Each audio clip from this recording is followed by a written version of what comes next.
Hey everyone, welcome to Headspace Live. We are going on at noon Central every Wednesday, talking to a new expert, a world-class experts. I just love the people that we have on. Today we have Paul O'Brien. We're going to talk about the entrepreneurial journey. So if you are trying to build a business, try to grow a business, trying to scale a business, this is for you. Leave us your questions in the comment section, and we'll hopefully be able to get back to you on those things. But I'm very excited about today's episode of Headspace. Here we go.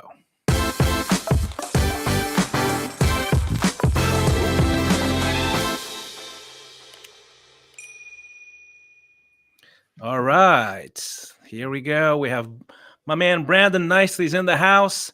Paul O'Brien is in the house. Brandon, do you want to introduce our expert and our friend and our guest and launch into sort of the rabbit holes we're going to go into today? Well, it's a real pleasure to have Paul O'Brien in the house today. It's very cool to see he's a brother from another mother here in local ATX land that we live in. What I love about Paul, I don't know, Paul, where's the bow tie, man? No bow, no, we didn't dress up today, man. We have a big conference coming up, which means I've got about a week's worth of bow ties I'm going to have to wear. So no, I'm going casual for now. All right, a break from the bow tie. Got it. That's right. All right. Anyway, I just love Paul because we've been in and around each other. I think just kind of all the stuff that goes on in the ecosystem of startups here in Austin, and we both were mentors at Mass Challenge and a bunch of other sort of accelerators around town. But he's founder of Media Tech Ventures, which is a venture development organization. But what I love about Paul, I mean, he's been a servant here in town locally. He's been all over the place. Every time I see pictures, I see Paul front and center there. So he's been sort of an iconic figure here in the local startup ecosystem. But I think recently he's director of the Funded House at South by Southwest, and you're serving on the board of some youth works. And so you're kind of an all around guy, who can't like Paul O'Brien? I suppose, but I'm not that all around. I'm really looking forward to this conversation because everything I do is aligned to the same thing, which is that people should be able to succeed a little bit more capably when starting things. And so I get involved in a whole variety of different ways. When people look at my LinkedIn profile, they think I'm crazy, but there is a method to the madness. There is a method to the madness. So maybe we'll talk about that a little bit. Well, it's interesting because, I mean, we run similar circle. I've been in Silicon Valley. You've been in Silicon Valley. You've done the venture thing. I've done the venture thing. We both have been in this for, I don't know how long you've been doing it, probably 20 or 30 years. I've been doing this for 30 years in startups and 40 in venture. I mean, just 40 in tech. But it's like, I'm trying to stay young. But at the end of the day, what I love, I mean, like, listen, you don't get into this business unless, to make a lot of money. I mean, you get in this business, you're trying to help people, right? And I think that's part of, and we can make money along the way, but I haven't found anybody that's had any longevity, frankly, in helping serve startups without some level of heart. And so that's my first thing. I just want to honor you for kind of being a guy that's heart forward. I think, it's not easy to work. People are messy. Right. That's what I love about Christian's show. This is really a discussion framework or a platform to discuss some of the challenges of early stage development, but just us as humans, in our development. And I have a little thing in the background graph. We look at startups in about 36 dimensions. It boils down to 4 major categories. And one of those big categories is team dynamics. Yeah, the founder, the inner game, the team that you build, the human side of venture development. I'd love to kind of maybe just tee it off. Christian, you can kind of reel me in here if I go somewhere. Yeah. But I think the idea of what he and I together have noticed over the years, and I think a lot of the venture guys are all about the A players, right? A teams, getting the founder right. What have you learned? I mean, about the human side of venture development? Well, let me start. Topic. Let me start with your last point, and then I'm going to bring it back to your first point. The venture guys, the venture folks are always looking for the A players. Increasingly, in the last few years, there have been a handful of people. Vinod Khosla is one of them. I'm one of them, who have very provocatively started to say to entrepreneurs, stop listening to the venture capitalists. Ooh. Because Thank you. these are guys with MBAs and wealth, perhaps from former families or success in company or real estate or the energy industry. Not to put too fine a point on it and bring up my French language, but they don't know shit about startups. Interesting. They don't. And the fact that they tend to be looking for the A players is actually evidence of that, right? If you don't know what to look for in a team, if you don't know what to look for in an entrepreneur, if you don't know what the dynamics of a startup are, and you can't actually discern a good startup from a bad startup, what are you going to do? You're going to pick the popular kid who seems to look like they know what they're doing because it's a safer bet, or at least it seems to be a safer bet. And Brandon, it ties very nicely to your first point that the reality is that's an atrocious decision-making process on the venture capitalist side, because you do not get into startups. You do not get into startup development organizations. You don't run incubators like I do. You don't become a founder of a startup if your primary goal is to get rich. You just don't. This is a passion sector of the economy. We are determined to make a difference in the way things work. We're determined to make a difference in people's lives. If you're seeking to get rich, go buy a house and refurbish it and start flipping homes. That's how you get rich. You don't get rich in our world. You might, but the chance is so exceptionally slim that this is not the place for it. So what you're saying is that the venture guys get into it to get rich. The nature of the game is different, is impact. Is that what you're saying? Well, no, if you think about it, the venture guys don't even get involved to get rich. If you truly understand how a venture capital fund works, okay, the people that run those funds are really just being paid. They get paid by the size of capital, the amount of capital that's been raised. They have a budget associated with that, and they get paid for doing that as a living. And a better part of their job is not just to make investments. The better part of their job is actually to raise more money and to continue to operate the fund. And they're getting paid to do that. Now, that doesn't mean they're atrocious at startups. They're just not the most likely individual to understand how this stuff works, because it's not the job that they have. So that's really a great, I think, distinction. You have to realize that venture capitalists are all about growing their fund size, because that's how they get paid. They get paid on a percentage of the actual fund size as well as performance. And so they really don't care. I mean, I hate to say this, but in general, they don't care about the startup or the individual founder that much. They're looking at a portfolio play, and they do care. There are some that care, right? But I think in my experience, like you, I would say there's a 95%. I found about 5% of the venture firms are really top tier. And those guys have a lot of operators, people who've been through the pain, to the success. And the other 95%, to your point, have pedigrees without the pain. And they certainly do care about the founder, right? They certainly do care about the startup. They should, but not always do, honestly. They don't always. That's absolutely fair. But it is critical. It is critical in starting out as a founder. It is critical in getting to know what it means to raise money. It's critical to appreciate that the venture side is in the business of funding 9 things out of 10 that they know will fail. Right? That it is not a get rich scheme, because they aren't investing in 10 things that are likely to become the next Facebook or the next ChatGPT. They're investing in 10 things knowing that 9 of them are very, very likely to disappear in 2 years. That in many respects, Brandon, your point about the passion people like us have is that in many respects, you want to appreciate that a good venture capitalist, a good angel investor, is just as passionate. They're practically a philanthropist, because they're putting money into the ecosystem in order to create opportunities, in order to fund opportunities that might result in innovation. They're in many respects, they're the private sector's R&D. You might think of them as, how does the economy of the United States fund research and development? Well, the answer is a VC. And most research and development is worthless. It's not worthless. It just doesn't result in a successful company. It's a failed start. It's a failed effort that we learn from, but we have to pivot into something else to make it work. And so they're looking for those big outcomes. They're looking for what makes it seem like they're seeking wealth and success, seem like they're seeking that, because they need to have 1 out of 10 be so successful that they don't just lose money outright.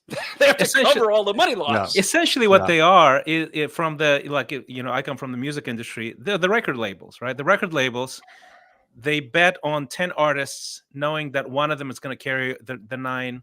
of the other ones, and then they ditch the 9 and they invest in the 1, and then they keep doing it over and over again. Is that? Yep. And on some level, of course they care, because that they want to see success. They want their names associated with the success. Artist in the venture world, the artist is an entrepreneur is an artist in business, in my opinion. That's essentially what it is, right? And there's a lot of passion, there's a lot of vision, there's a lot of risk there. But from a standpoint of an entrepreneur, if you're starting a new business and you're looking for funding, how do you, knowing what you just said, how do you discern where to bootstrap, where to get investment, when to get VC money, how to even approach them, what to count on? Can you give the artists some advice here? Yeah, actually, an artist analogy is a perfect one. We started Media Tech Ventures with a similar thesis that the entrepreneur class and the startup class could learn a lot from the artist industry, from the musicians and the filmmakers. Maybe you're an actor, right? If you're an actor, you go to Hollywood with what certainty that you're going to be the next Tom Cruise?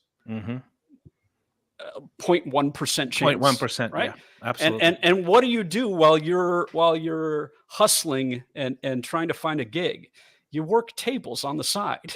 You have a job that actually pays you something so that you can try. That's exactly to what get established in what you're doing. That's how startups actually start. And it's disturbing. You can discern those horrific advisors. You can discern those horrific investors, because they're the people who say to you, focus.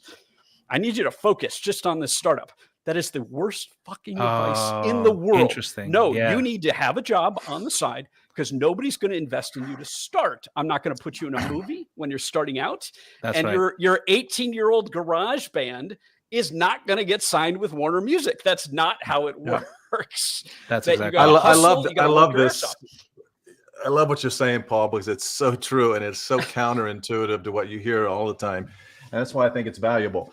I've heard these, burn the ships analogy, like, and Christian and I've talked about this, like, well, let's have this burn the ships. We're just going to have that mentality. We're going to destroy everything else in your life gets left behind while you're out here on some island fighting some battle.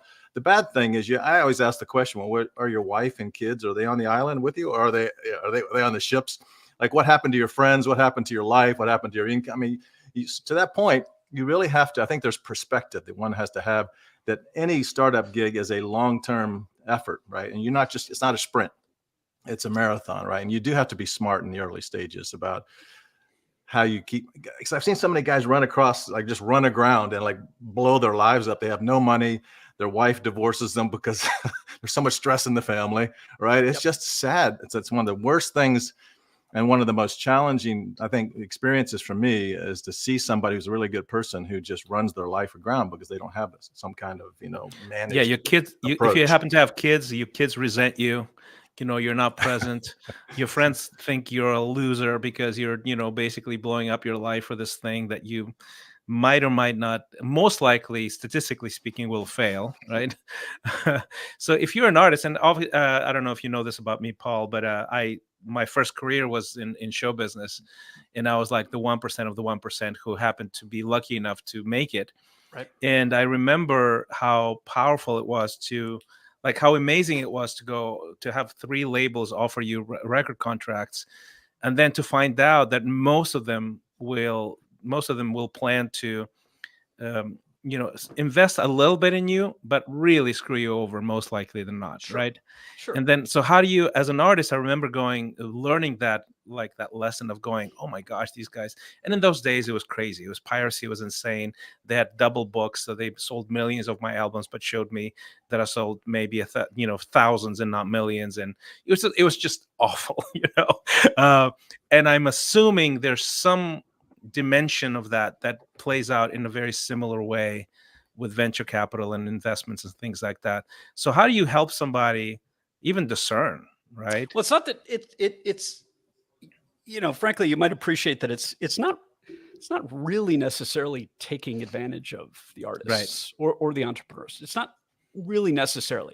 I mean, the fact of the matter is the arts, if we stick with music for a second, because I think that's a good analogy as well. The arts has an artistic talent, has a creative talent that you really just, You either have or you don't. That's right. That we could teach you how to start a company. We could teach you how to start a business. We could teach you how to do startups. We could teach you technical skills and financial skills and marketing skills and so forth. We could teach you the things that make it more likely that you can find success. At the end of the day, if you're a musician, you've either got it or you don't. And yes, putting in 10,000 hours of practice makes you good. Yeah. But it doesn't make you Elvis. It doesn't make you Michael Jackson. It doesn't make you Taylor Swift, right? And so the odds are, in fact, a lot worse in the arts.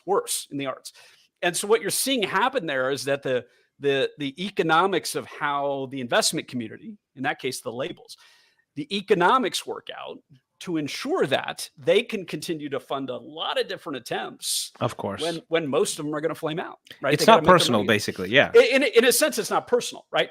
And if anything, that's why folks like Brandon and I are so passionate. It's certainly why I'm so passionate, to such an extent that I'm much more of a jerk about bad advice, about misleading advice, about bad investors, about bad advisors, about bad startup organizations, because we know it's difficult.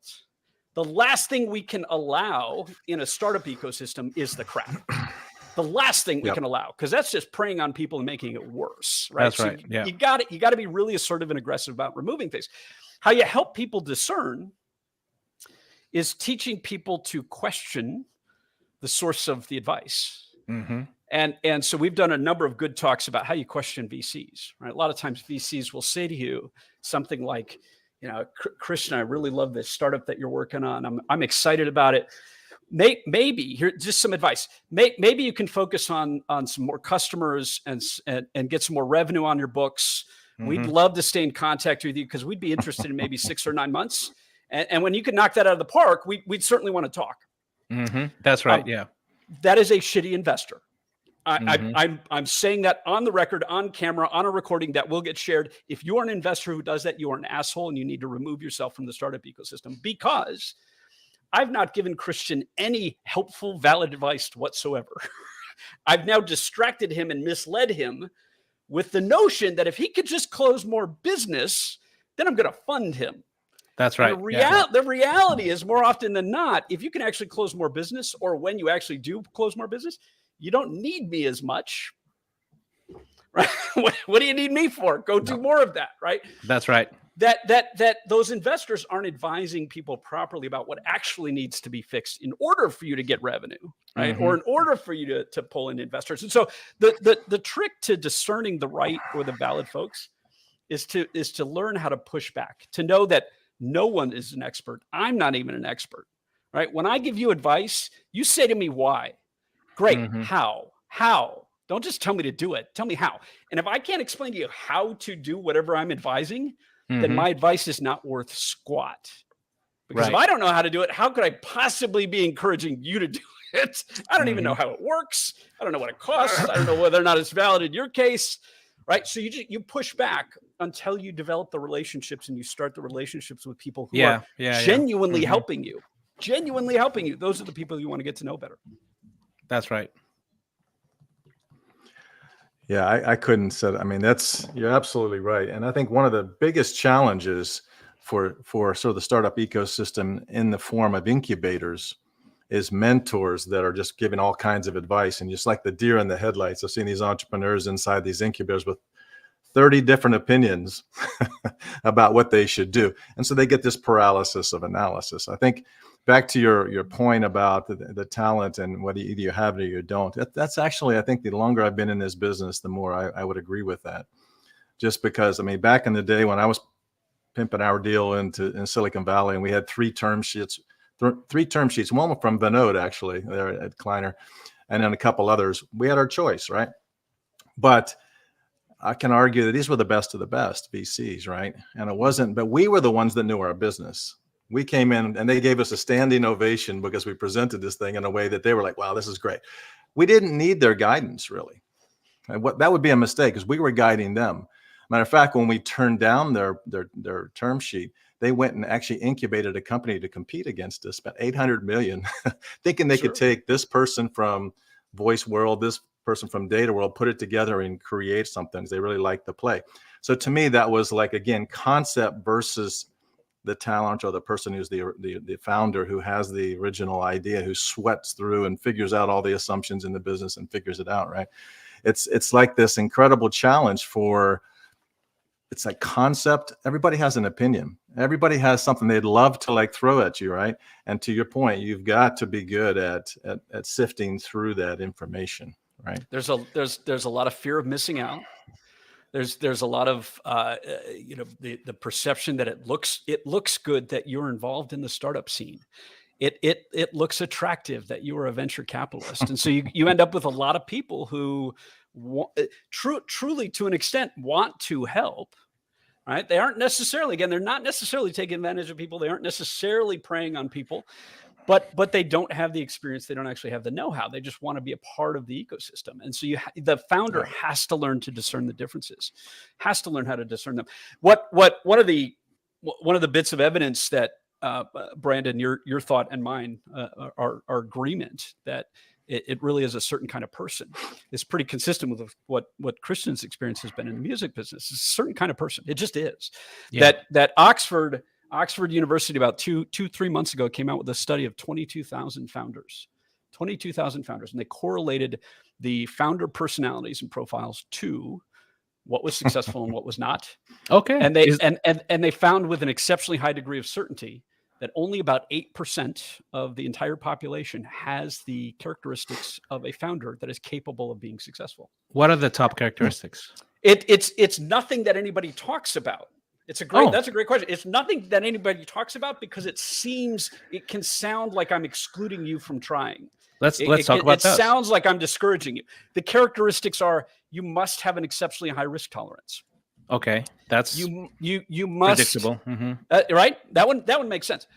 You must have a fixation with needing to do a great variety of different things, and that's yeah. So basically, you need to be able to not just be a piece of the puzzle. You need to be able to look at the whole puzzle and say, I'm gonna be able to make this and this and this happen and be okay with it. Yep.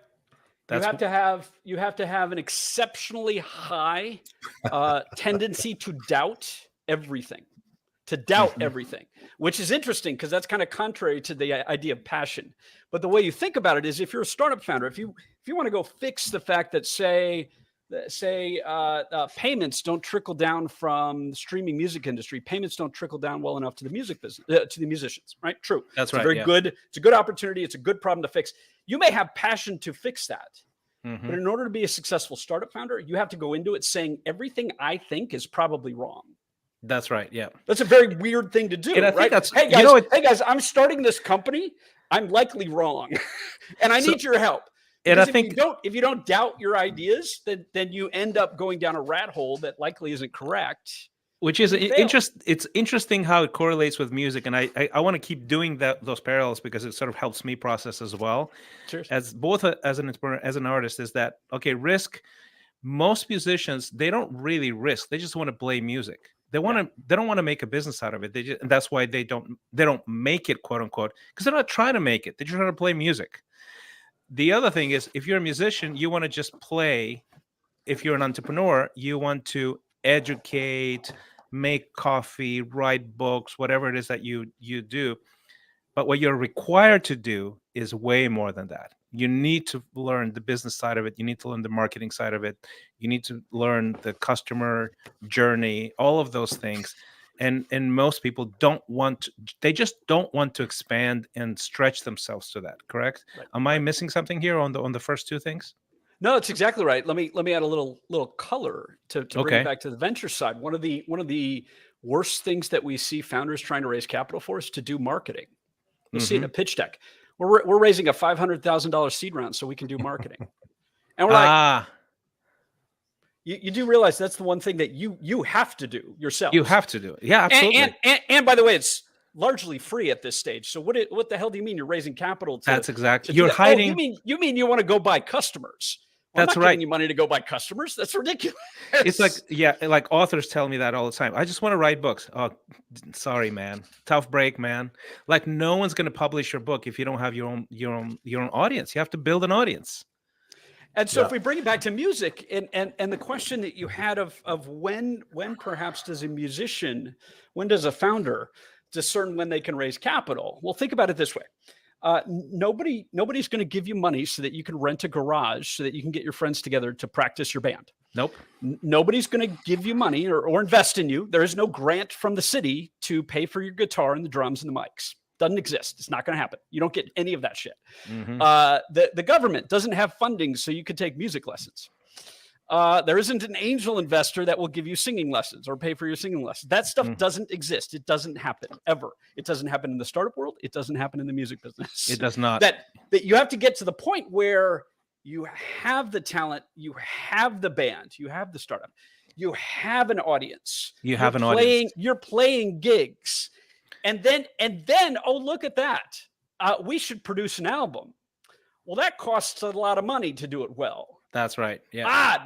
Now we could possibly find somebody who wants to invest in what we're doing to help us fund that thing in particular. Because you have a viable product. Go on the road. That's yeah, exactly. Because you got a viable thing. You have a viable product, and you have customers who are already buying your stuff. You have customers. You have an audience. You have a proven thing. All we're doing is amplifying it, making it a little bit better. Yep. But you don't get money to get there. You don't. Nope. I love the word viable. In the startup community, we refer to what's called a minimum viable product. That's right. And one of the other worst mistakes that startup founders make is they start with the product. They start by building something because they're certain of the solution. If I just build this thing and put it out there, then I could prove that people want it. Mm-hmm. It's actually backwards. You do all of the marketing first to figure out what you want to develop and whether or not it might work. And so think about that in the case of being viable, having a viable band, right? Think of how the Beatles were back in the Cavern Club in the early 60s or late 50s, right? They were not the most exceptional band, but they had fans. They were making a little bit of money, right? And they were working on what they were doing. That was a minimum viable product. That's exactly. I was actually going to mention the Beatles. It's so funny that you mentioned them as well. It's like they spent tens of thousands of hours in little dives in Germany and other places, just doing it. That's it. I did the same thing. I just did nights over and over, 6 nights a week. I would work in nightclubs, basically. Yeah. Doing some basic stuff until you become good enough where people go, "Have you heard about this guy?" Well, the important distinction though is in clubs, in clubs, because when it was John and Paul and whoever Ringo. was there before Ringo, Ringo. Oh, before Ringo, that's right. Right. Actually. When it was these 4 guys trying to put together a decent band that people might like, that was not an MVP. You might have a P. You have the product. You've got a band. But it's not a V. You don't have a minimum viable anything yet. You just have 4 guys playing music, hoping somebody might listen to it, right? That's exactly it. Yeah. That distinction is lost on too many entrepreneurs. That if you start out by building a thing and hoping then that you can start a company around that or draw some customers to that or start promoting it that might work, that is actually backward. That is backward. You have now wasted money building a product. That's right. That you now have to go figure out whether or not it's even viable. That right away is a red flag to investors that you're an idiot. So you did it backwards. In your experience, can you give us like maybe 3 or 4 examples, if you can think of those, of the right way to do it? Let's say if it's a service or it's a restaurant or it's a software piece of software, of the right way to do it to actually build a viable something and get feedback first and then build the product on the feedback. I mean, there's ways to do it, I'm sure. My first advice is read every popular book out there about how to do a startup and do the opposite. Beautiful. Do the opposite. Here's why. One of the most successful tricks that I've ever seen happen is, and the advice, let me start with the advice, right? The advice is go talk to customers. Yeah. Before you do anything, you should go talk to a bunch of customers. Mm-hmm. That is horrible advice. Horrible advice. Why? Because customers aren't likely to switch until you're successful. So I'm not going to switch over to whatever you're building while you're trying to figure it out. Customers are likely trying to be helpful because they would like a better solution. I mean, heck, if Brandon's going to figure out a better solution, man, I'll give you some advice about what could be better. I hate Salesforce. You're going to make me a better Salesforce? Awesome. Here's how you should do it. Doesn't mean I'm going to pay you for it. Doesn't mean I'm actually going to buy it, right? I'm just being helpful. The worst advice is talk to customers. The best advice is to get 500 loose leaf notebooks Go sit in a coffee shop and give a 30-second elevator pitch at most. Do not argue or justify anything. Don't argue or justify or try to prove anything. And just shut up and listen to people and ask questions. People, not customers, people. Do the old ladies playing bridge? Talk to them. The high school kids that come in, talk to them. The guys doing work, talk to them. Talk to roughly 500 people and get as much feedback as you possibly can get. So do you think this will work on an iPhone? Or would it work as a website? Right? But just ask questions. To my previous point about doubt everything you think, you need to talk to random people. And what in my experience, what has happened the roughly 6 times that I've seen somebody do it is you end up with about 100 people that think it's a decent idea. You end up with maybe 50 or 75 who are actually in that line of work. And so suddenly you have some enthusiasts and supporters and maybe team members. Maybe you find somebody who's willing to help fund it. And you do have about 300 people who don't understand, don't get it, don't think it's a good idea, whatever. The 300 people are more important because the 300 people are telling you what to avoid. The 300 people are telling you what to fix. The 300 people are telling you, I don't understand this, dumb it down, make it simpler, etc. And you've got a cohort of about 150 people now who are going to help you, who are going to work on it, who are going to work with it, who are going to give it a shot, who are going to try, And that's where you want to start, because then you have a good sense for what to build first. There's your MVP. You build that first because you're bringing it to those people, not potential customers. You're bringing it to those people who've said, yeah, right? And they get on board and they help and they give direction. And the reason I've seen it work roughly 6 times is in our incubators, we've had a handful of people actually do it. And for demo day in front of a group of investors, two of them brought up 2 boxes and they put the boxes in front of them and started their pitch thusly. Before they explained anything, I didn't even say, hi, I'm Paul O'Brien with Media Tech Ventures. I said, here you can see in front of me, I got 2 boxes. In the left-hand box are 300 loose leaf notebooks in which I talk to people who think we have a terrible idea. They didn't understand it. They think I'm wasting my time. I got all of their phone numbers and I got all of their email addresses because I want to prove them wrong. And I'm going to email them when we're done with my excitement about the fact that they're idiots and how wrong they were. In the other box, I've got 150 people who said, pretty good idea. Some of them signed up to pay for it. Some of them joined my team. 2 of them are now on my board of advisors. One of them is an influencer who's going to help promote it. 2 of them agreed to invest if I can just get a lead investor. And that's what I'm doing here tonight. I'm looking for a lead investor. After I pitch, I'm going to sit down. I'm going to be in the hotel lobby after this demo event. I'm going to expect you to bring your checkbook because I don't want to talk about what we're doing any more effectively than what I've done just now. If you can't get behind me, given the fact that I've got 150 people who are on board, then I don't even know why you're in this room. Both of them raised money. Did they? Right there. Interesting. Right there. because if you think about the biggest challenge in entrepreneurship, again, it's that almost everything is going to fail. The odds are worse than gambling in Las Vegas. That's right. Yep. Go gamble in Las Vegas if you want to make money. Is that a dumb idea? Yes, it's a dumb idea. So you're not trying to tell them, look, this is safe. You're not, because you know it's not, and they know it's not. Right. And you're just taking that off the table, but you're demonstrating something different. And I think what you're demonstrating is who you are, how you think. And people are betting on, do you have the characteristics of that person, which is to the first point that we made, right? Right. The character, I will not give up. I'm determined to do this. I don't speak with certainty. And that's ridiculous. Everything's going to fail. Here's what I think. Here's what I've learned. Here's what we're trying. And by the way, here's all the stuff we have tried that I know won't work. Won't work. See, that's so fantastic. You're not investing in me so that I can go try Google AdWords to get customers. That's right. I've already figured out. I've already determined that Google AdWords right now would be dumb. Right. Got it. So I'm not wasting your money on that. That's what an investor wants to hear. What are some of the other characteristics down the list that maybe factor into what you're saying right now? Well, maybe you could sense it in my own personality. What was very clear came across was what's referred to as a heightened energy level. Yeah. Mm-hmm. You're not lethargic. You don't just think 9 to 5. Someone like me, I believe in I literally don't believe there's such a thing as a work-life balance because I do what I love. I agree with you. What I do. There's no such thing. It's an integration. It's not really a balance. And so I work all the time, right? Something needs to be done tonight. then I'll do it tonight. I'm not waiting until tomorrow. Yeah. Right.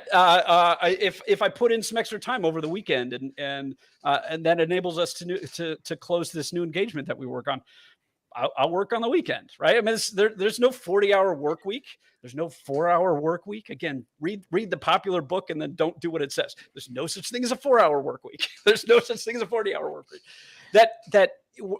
Investors are looking for the people that they know that if they put capital behind, they're not necessarily that A player. They will not give up. They will not figure something out. Yeah, so they have this grit, this anti-fragility, perhaps. That's a really good word, I think. That's a good book. Because, anti-fragile is a good book because it's not even about not being fragile. Is how do you get better by getting, being hit around the edges and being beat up by life? How do you get better and stronger through that? That's a huge deal. Yep. What is the difference, Paul, between what you say, high level of energy, this grit sort of, and confidence? Is it the same thing? Do they overlap? I'm very curious about that because I really do feel like on a human level, if you show up with high levels of energy and some confidence, people sense that. They can smell lack of confidence. They can smell fragility. They can smell your fronting. And then if you have this core, this presence about you, people go, that right there, I'm looking for that. Yep. And it's the je ne sais quoi of a leader, right? Can you give us some color on that? How you show up? Confidence, high level of energy. What is that? What are the key ingredients, and then how do you get there? So I believe, and I don't know that this is true, but it does sort of correlate with the research that's been done. I believe that it's actually not confidence that's a strength.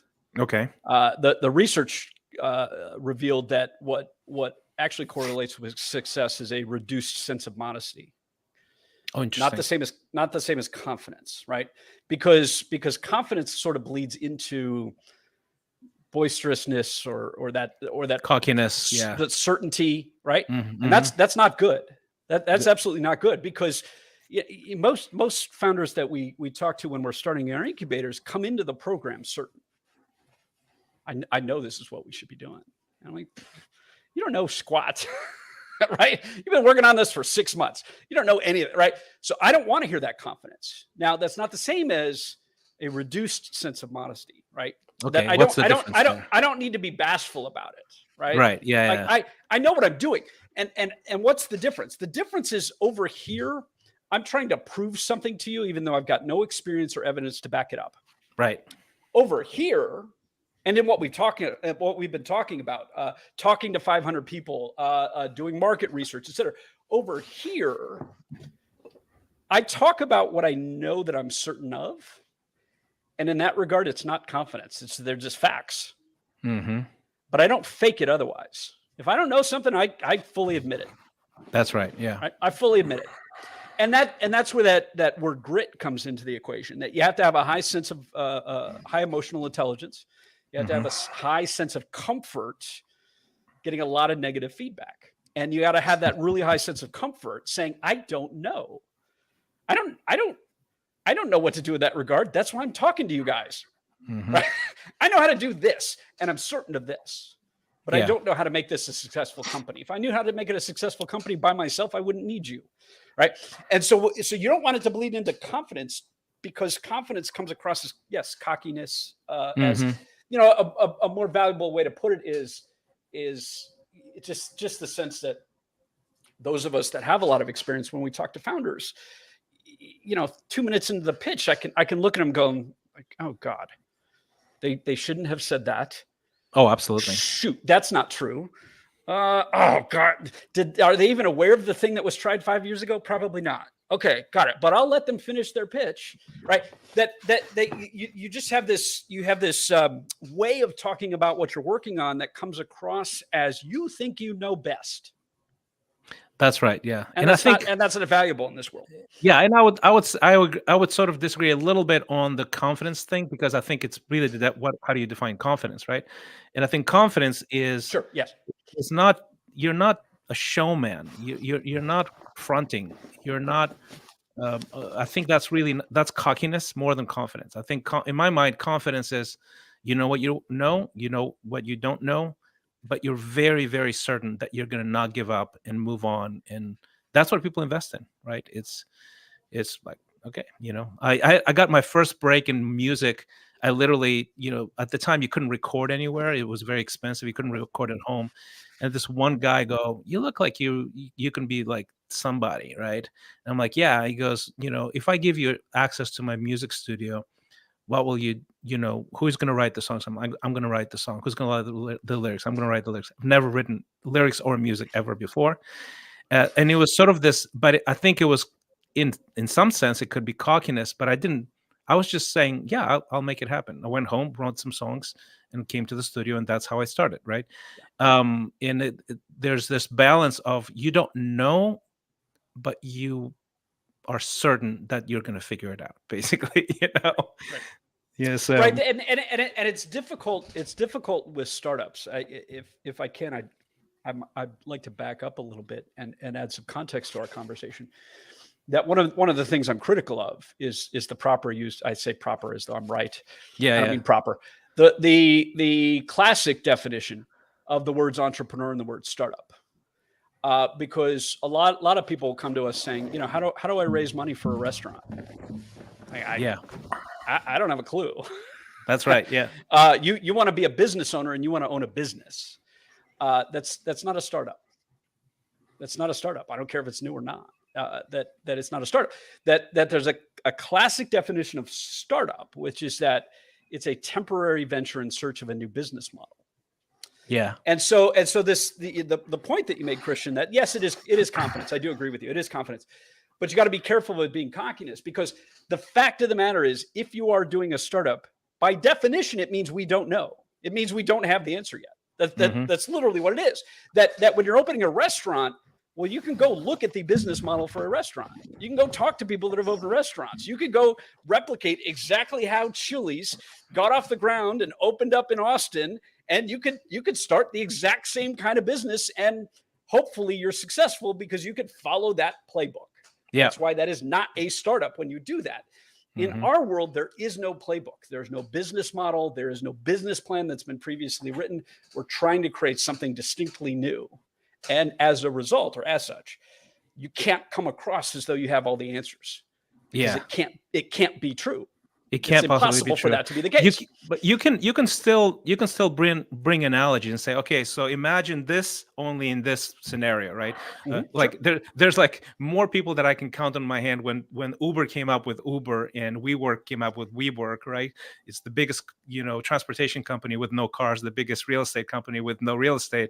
Everybody was like, I'm the Uber for this, it's just everybody's doing that, and but you can still sort of draw an analogy and say, okay, these are the 3 points that I'm trying to, if you can interpolate this point between those three, it's not the same thing, but it makes sense. How do I convince you that this has a place?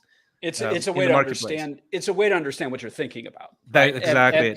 And yet, is it correct? Is it going to work? Who knows? We don't know, right? Yeah. We're going to do Uber for musicians. Okay, I got it. I know exactly what you're talking about. Is that actually going to work? Who don't knows, know. Right? Exactly. And you can't come across as look, man, this is going to save the music industry. We're going to create Uber for musicians. And the last thing I understand what it is, but that doesn't mean it's going to work. And Brandon and I had so many pitches to us that the minute somebody says, I'm the next Amazon, you're done. You're so done. Exactly. You're the next Uber, right? I'm the next Elon. Oh, of course you are, right? And we actually have a question from the audience. Suggestions for those of us who clam up when we try to talk intelligently. I know what I'm talking about when I'm talking about my business, but it doesn't necessarily come across that way from my point of view. So do you have any advice in that space? Well, Christian, what do you mean by point of view? I don't know. It's just somebody in the audience asking the question live, man. That's actually my advice, audience member. That I sort of touched on it. I sort of touched on it when I said learn how to push back to investors. That the best way to sound like you know what you're talking about is to question the questions. Give me an example. What do you mean by point of view?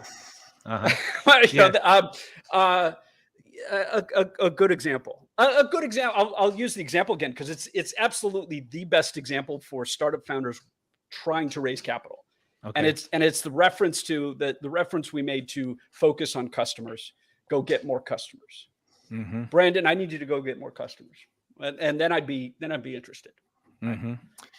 Okay, Well, okay, Paul. So how? What should I do? I don't know. Mm-hmm. Well, wait. Then how do you know I should focus on customers? Right. So should we run Facebook ads?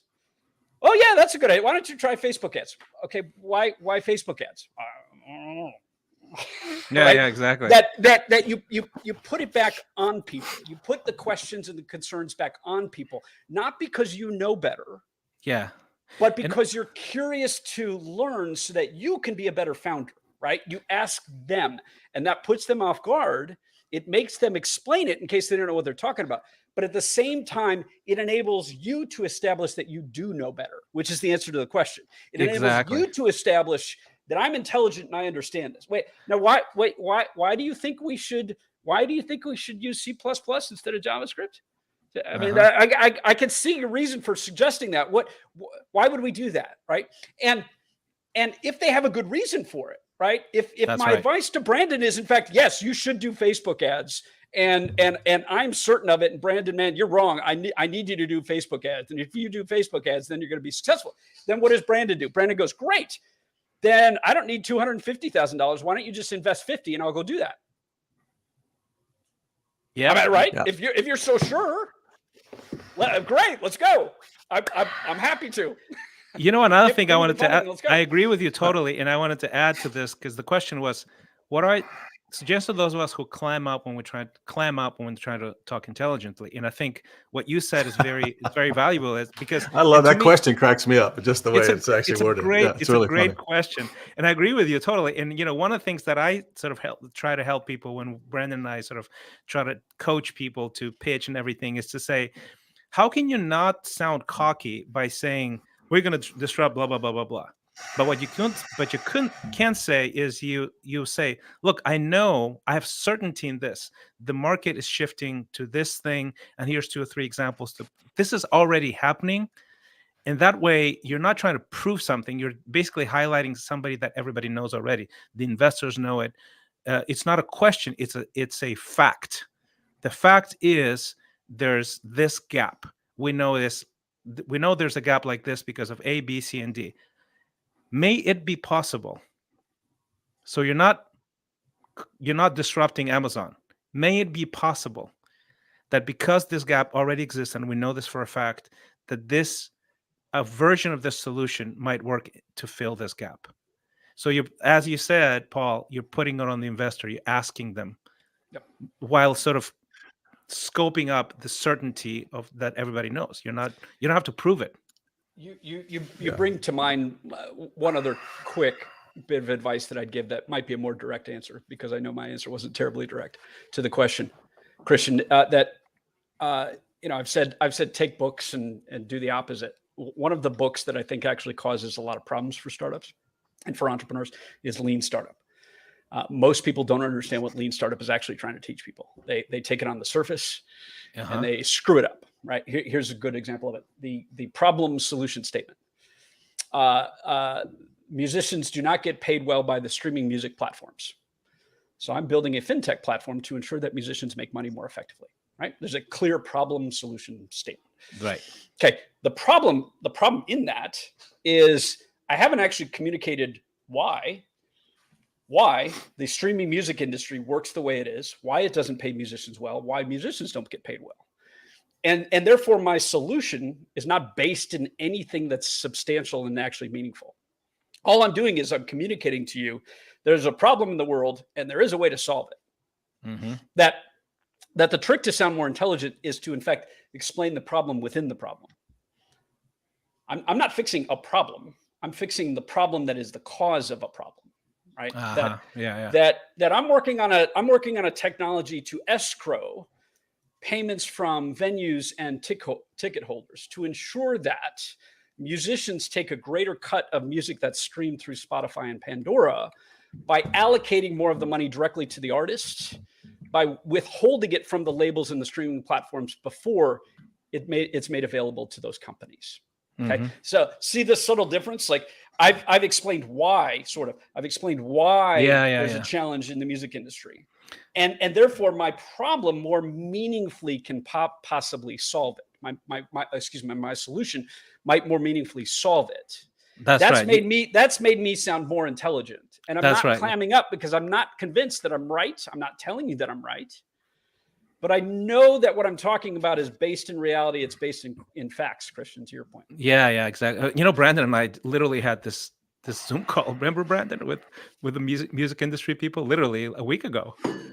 Yeah. And the problem described was just the problem. That's exactly what you said, Paul. The problem is this, and it's not fair. And it's not fair, and we're going to fix it. You know what? One of the analogy that everybody can appreciate when we talk about this approach is climate tech. Is climate change, global warming, right? I mean, how many of us know that global warming is a problem? Mm-hmm. We all do.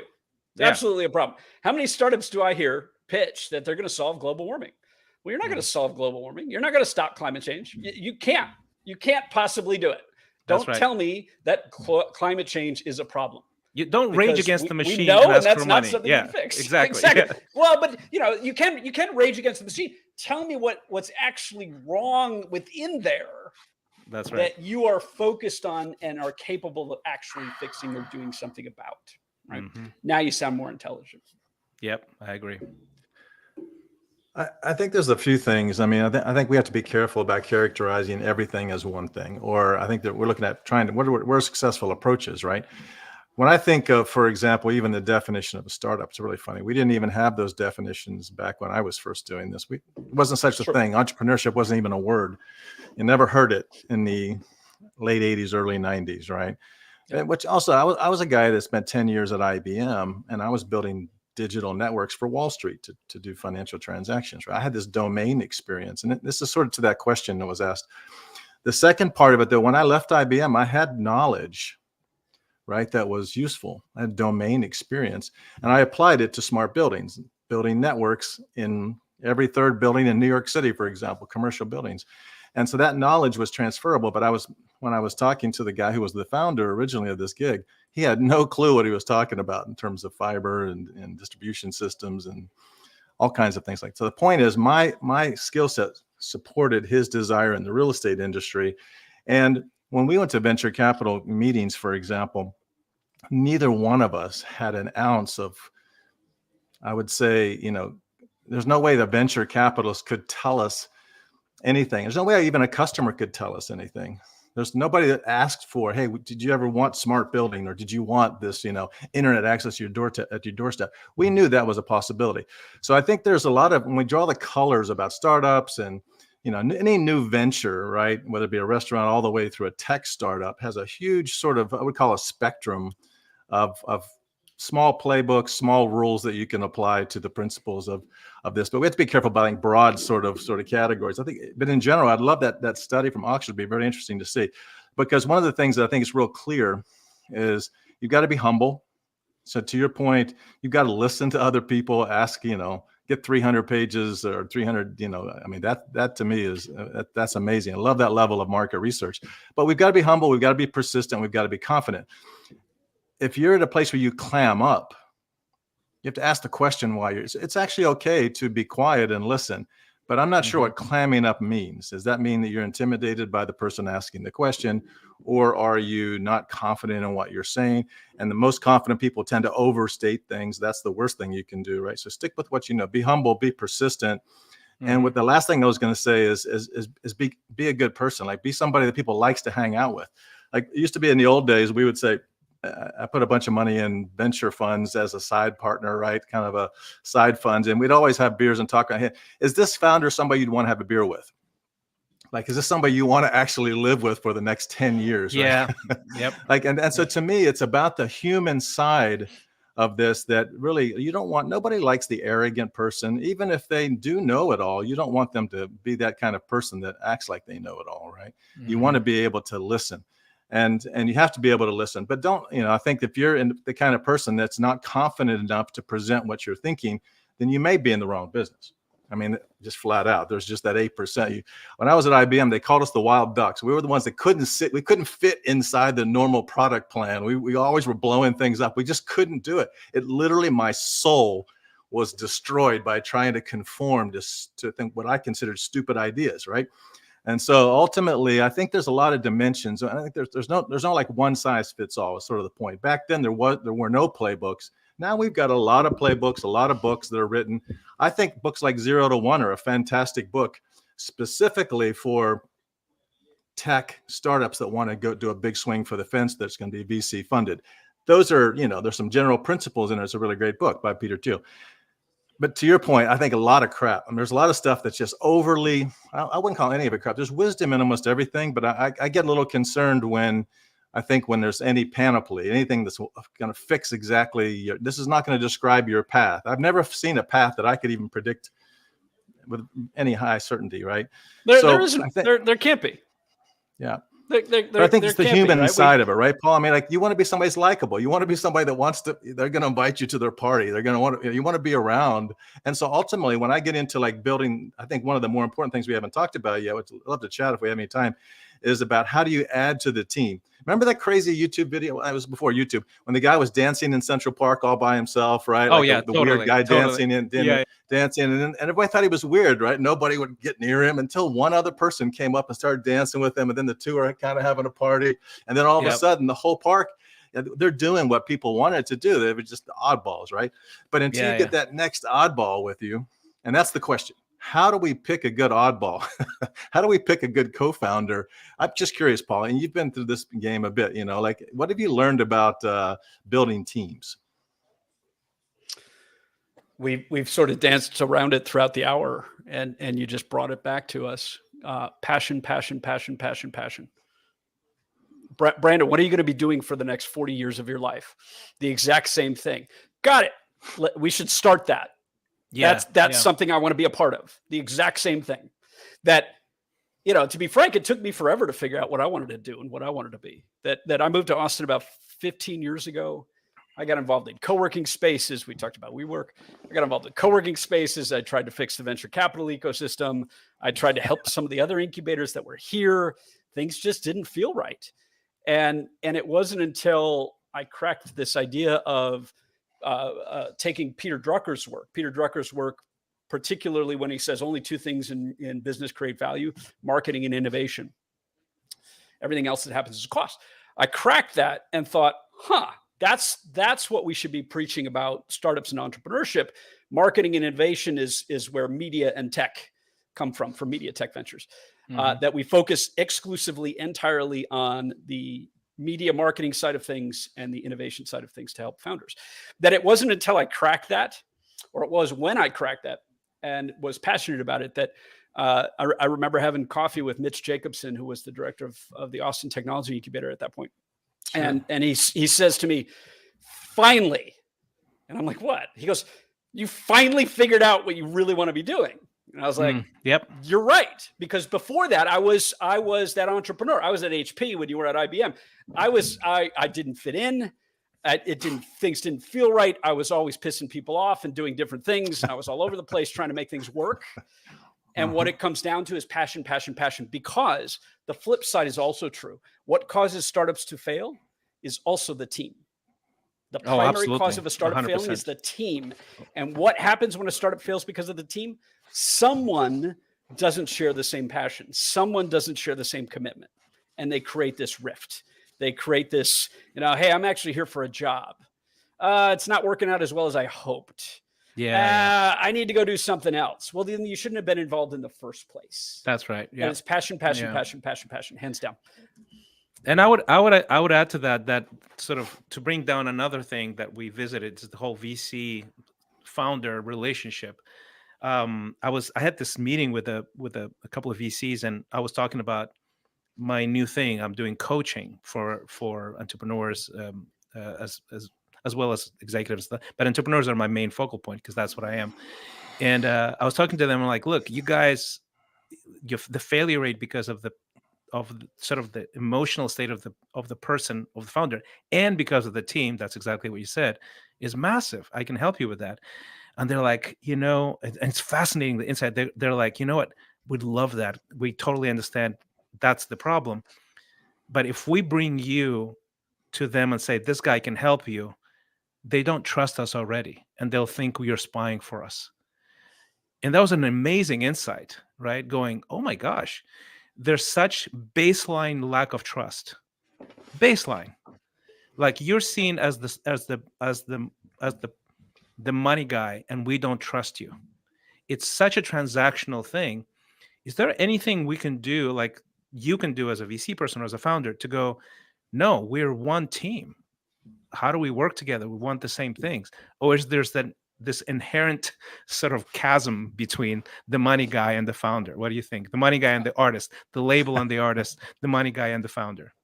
So that's a great question, and maybe a good topic for us to wrap up on.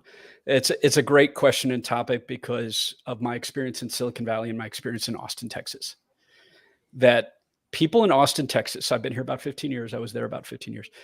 People in Austin, Texas look at Silicon Valley as exclusive, as difficult to break into, that you have to be there. And those are drastic misperceptions of Silicon Valley. Drastic misperceptions. Silicon Valley is actually very easy to work with. It just knows exactly how it works. And you're either a part of it or you're not.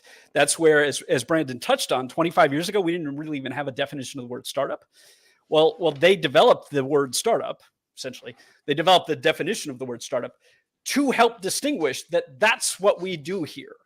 We do these kind of things. You guys showing up trying to start a new commercial property business is not what we're doing here. That right. Doesn't fit in. So we're gonna define this word a little bit better because that's what it is. And if that's what you're doing and that's the way you work and that's the way you fit in, it's really, really simple to be a part of that ecosystem. And because of that, Christian, to your point, it's highly collaborative. I worked at Yahoo. Guess who Yahoo worked with at the time? Alta Vista and Excite and Google and all of their major competitors. Google, of course, who practically destroyed Yahoo. They all work together because in the startup sector, you're creating a completely new sector. You're creating a completely new industry. You must work together with your competitors because you're just trying to establish something new. I point this out with such passion because the reason I flailed around so much in Austin, the reason I end up deciding to build something to help fix this is because Austin, bless it, for being very supportive and very encouraging. Austin is not collaborative at all. Really? The biggest problem that Austin has is a bunch of silos, a bunch of people doing their own thing that's exactly the same as the thing across the street, and they're all fighting over the same sponsor, and they're all fighting for the same investor just within this little city.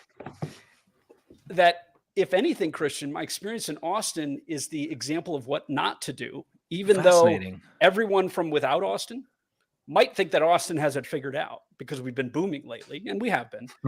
But the reality is Austin's actually a very difficult place to work as a startup. Yeah. It actually is a very difficult place to work as a startup because when I hear you talk about the thing you want to start in Austin, 9 times out of 10, the person is going to be like, oh, I should just go try that myself. That's a really good idea.